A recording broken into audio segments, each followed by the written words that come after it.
أهلا وسهلا فيكم بسلسلة مميزة نتعرف فيها على المتحدثين في مؤتمر الريادة الفلسطيني الدولي آيسب اللي راح يكون في دبي ب1 و2 نوفمبر. بهاي الحلقات راح نتعرف على المتحدثين اللي راح يشاركونا ونسمع منهم كيف ترتيباتهم ولا شو متحمسين أكثر شيء. اليوم معنا مستر شريف البدوي.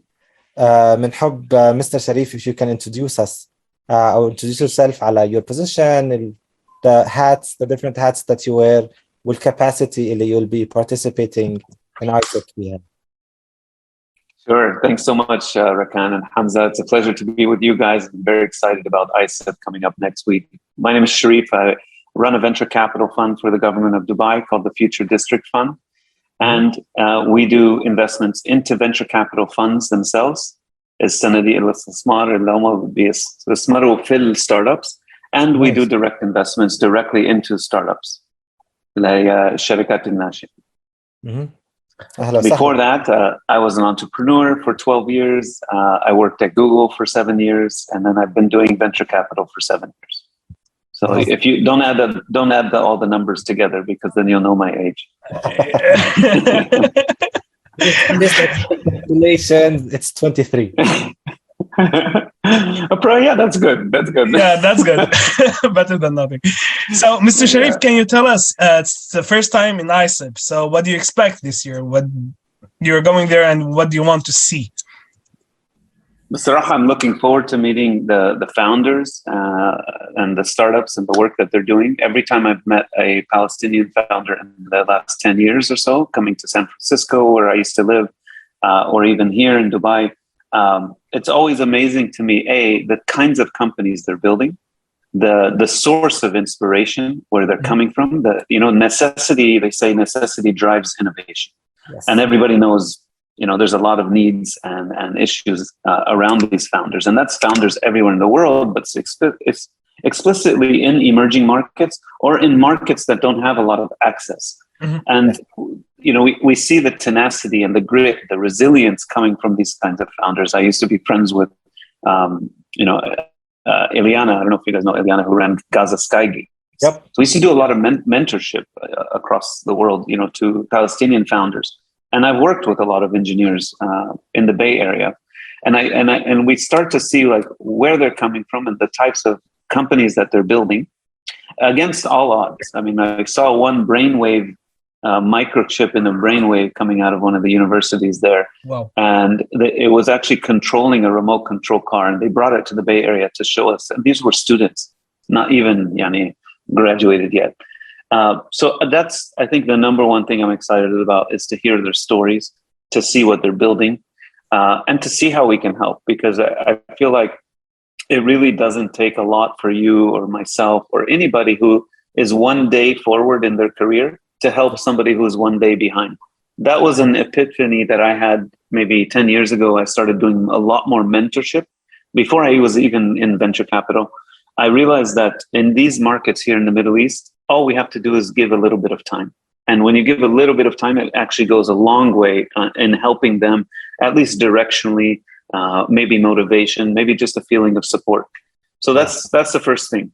The second thing is that I think there is a lot more support today for the entrepreneurial movement in Palestine from non-Palestinians. And that, of course, is the case here. Dubai has always been sort of a bridge.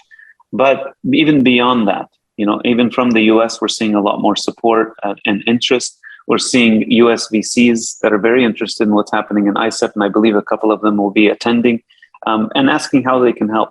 So those are the things I think that are most heartwarming and exciting for me. That's amazing. Amazing to hear, Sharif. Whenever we talk to different speakers and attendees at ISEP, you can tell by the way they express their interests and what they are excited about. You can tell their focus or how to approach them or what they're looking for. So in a way, you're giving us some tells on how to talk to you, what interests us and stuff. So these are great points for us to also know for those who are coming. And now I'm talking from a startup founder perspective.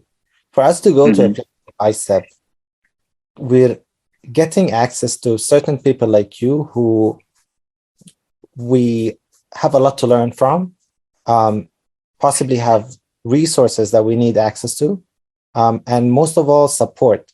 Because we were talking to one of the speakers earlier, and the point that got sent across was that at the end of it all, the startup is at the center of this great conference. And sometimes we lose track and focus of that. So I wanted to also raise another, not a question, it's not an interview, it's more of a discussion. But the point that I wanted to raise is, how do you feel when you see such a Palestinian presence on a regional level? It's not every day that we hear about such presence or such conferences that are bringing Palestinian startups to represent the up-and-coming Palestinian ecosystem. For Palestinian startups who don't have such an exposure, like you mentioned earlier, what would you give as a message or an advice for someone who's coming from a very tiny ecosystem, almost non-existent, to such a big capital of entrepreneurship in the Arab world like Dubai? Well, I'm glad this one is happening here, because this bridging between Palestine and the rest of the region, or even between Palestine and the US and other markets, is something that there are a lot of people who are standing on their shoulders. They have been working on this for decades. Habib and Amber and many other people have been trying to do this work for a long time. And sometimes it's successful. And that's what's so important, because it's the same odds as a startup, right? Like, startups have a high chance of failure anywhere in the world, but they don't necessarily have these infrastructure challenges that, let's say, Palestinian founders have in Palestine. And I think the solution is connectivity. As you mentioned before, like, Dubai is a very easy bridge to Palestine, but we need to think about expanding across borders, no matter what kind of founder you are. No founder is going to survive only in Tunisia, or only in Yemen, or only in any other country. It's just none of these countries are a big enough market to be in that country alone, except maybe US, China, India. So even here in MENA, let's say 15 or so Arab countries, we have to think of it as one contiguous unit. That means borders need to come down. Software doesn't see borders, and startup founders don't think that way either. They need to expand. So let's say we have a founder from Palestine that is successful in the beginning. Yeah. Immediately, they need to think about expansion beyond the border and hedging the risks. So what risks does a Palestinian founder have versus risks that, let's say, a Lebanese founder has, or other? Everybody has their own different risk profile. If you see what happened to the Lebanese economy, or if you think about other countries, they have different risks. Egypt, for example, has a large population, but doesn't have the purchasing power necessary. So every country has merit and risk. So if your banks can get locked, like in Lebanon, when the banks froze, the best thing for a Lebanese founder to have done at the time is have a bank account somewhere else. Very easy to do. So if you think about the UAE and what they have been doing in Dubai, being extremely open and continuing to be open to others, whenever there's geopolitical issues happening in other countries, like in Eastern Europe or in Russia, Ukraine, we get an influx of talent coming to the UAE. That doesn't have to be, a permanent thing, but it's a hedging. So if I need to work, I need to work from somewhere, right? If I need a bank and I need to move money, I need to do it from anywhere, right? I can't have these little things, let's call them little things, because to a startup founder, there's a much bigger picture, right? So the bank account not working is not the end of the world. It's just a problem we have to fix. So why is the bank account not working? Okay, let's have a second backup bank account. Or if I have employees in Ukraine and all my developers in Ukraine are all of a sudden can't work, why don't I have some of the team in Ukraine, some of them in Palestine, some of them in Dubai? So, and I think a founder naturally thinks this way, right? So it's obstacles. How do I get rid of the obstacles to get to my goal? And that's a founder mentality. And I think that's why this ICEP to me is very exciting. We're never going to give up on continuing trying to make bridges. But the most successful, I'll give you a couple of examples. The most successful Turkish founders found the bridge early. And those bridges typically are into Europe or into US. Yeah. Sometimes MENA. For Turkish founders, sometimes it's MENA too. But the bigger ones are the ones that went to the US pretty early. Not all the way to the US, let's say bridging. They didn't leave Turkey. The back office is still Turkey. Cost centers are low. Revenues coming from a higher currency market. Yeah. These are hedging techniques, right? So I think that's an entrepreneurial spirit in itself. That's the core of being entrepreneurial. You see obstacles, you find solutions, right? So yes, you're building software, and yes, you have to measure your metrics and you have to do customers. But honestly, that's their day-to-day. That's easy for them. That's what they signed up for. What they did not sign up for is geopolitical issues, stability issues, safety issues, infrastructure issues, right? Transferring of money issues. These are the pressures or the friction that the world put around them. So those are the ones that, yeah. And I think that's where we can facilitate, right? The rest of the ecosystem can help facilitate and knock down some of those walls. I think, for my, let's say, call it 7 years investing in MENA, what the governments are doing across the region is, over the last few years, it's extremely impressive, because they are asking the audience or the constituencies, what's wrong? How can we fix it? I mean, where else in the world do you hear countries asking its population, how can we be better? And then listening and fixing it. So Dubai is one of those, I think, a prime example of one of those types of governments where it's always asking its constituents, what can we do better? What would bring more of this? What would bring more founders? What would bring more talent? And they work on it very quickly. So that I'll summarize, the answer like that I think this bridging is going to become increasingly important for founders. And we're not telling everybody, change your citizenship or move your country or leave your heritage. No, it's not about that. It's about the whole world is your oyster. Use it the way that best fits for you. And that could be different for each person. Yeah, that's true. Sharif, I have a small question.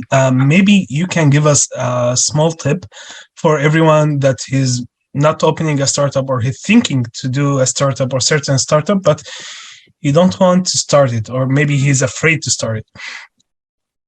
Do you have any tips for these people? I come from a generation where we had to code every single line, where you had to build the full tech stack yourself, where we had to understand how to be technical and customer-centric at the same time. It was a lot harder to build software companies back then in the 90s. But today, it's so easy and so much cheaper to build software companies than before. So, if you think you want to build a startup, which is a different kind of company than, let's say, a small business, right? Or a lifestyle business. If that's your path and you're technical or you're market driven and you think that you want to build a solution to a problem you really felt yourself, then why not go for it? Because the opportunity cost is not that big. If you're the right founding team, where one of you is a coder, one of you is a digital marketer or a growth hacker, and the third, if you have a third co-founder, is like a subject matter expert in that industry, you have such a complementary team that you can be, you can actually build a company like we used to do without raising money. That's how we used to do it, right? We used to build a company, then raise money. And today it seems like people are raising money before they build anything. But if you have that core team, you can build in a sustainable way without raising outside money initially. And you can actually generate traction, generate revenue, and actually solve people's problems. So if your solution works, people will buy it, right? You're creating value, value creates profit. So I think it's so much cheaper and easier today than any other time in history that I would encourage founders to do it. And because of the nature of the type of companies we're building, which is mostly online, mostly software-based, you can do that we've already proven, it's been proven that you can build it anywhere in the world as long as you have internet. So I wouldn't shy away from it for the reasons of the obstacles you may perceive or the difficulty in succeeding. Yes, it's going to be difficult, but that's part of the journey, right? That's the rewarding part of it. So if you succeed, you not only succeed for your team, but you succeed in solving that problem you identified for the customer. The customer can be a user, it could be a business, it could be anything. But that's why you don't forget why you started the business, or why you want to start the business in the first place, is to solve their pain point. And if you can solve it, that's the most rewarding thing in the world. Yes, maybe you'll make money too, but that's besides the point. it's a completely different type of satisfaction that you get. One that it really is a limited number of full-time employment can offer. And that's a very great message to share and convey and send across. And we want to really thank you, Sharif. I know it's been very busy for you. So for you to dedicate and allocate some of your precious time to be here with us and to share these precious messages with us is very important for us to also show that you still believe, and people with busy schedule still believe in the value of supporting entrepreneurship. And with that, we want to again thank you for your time and wish you my pleasure. Fruitful, full of valuable conversation experience at ISEP. And we look forward to meeting you there in person and listening to the great, valuable discussion that you'll take part in. And we look forward to celebrating new success stories and wins from this event. Thank you so much. It's my pleasure. And I appreciate you guys speaking with me. And I look forward to seeing you all next week. Inshallah. Get there safely and we'll see you soon. All right. Take care. Thank you. Guys. Bye-bye.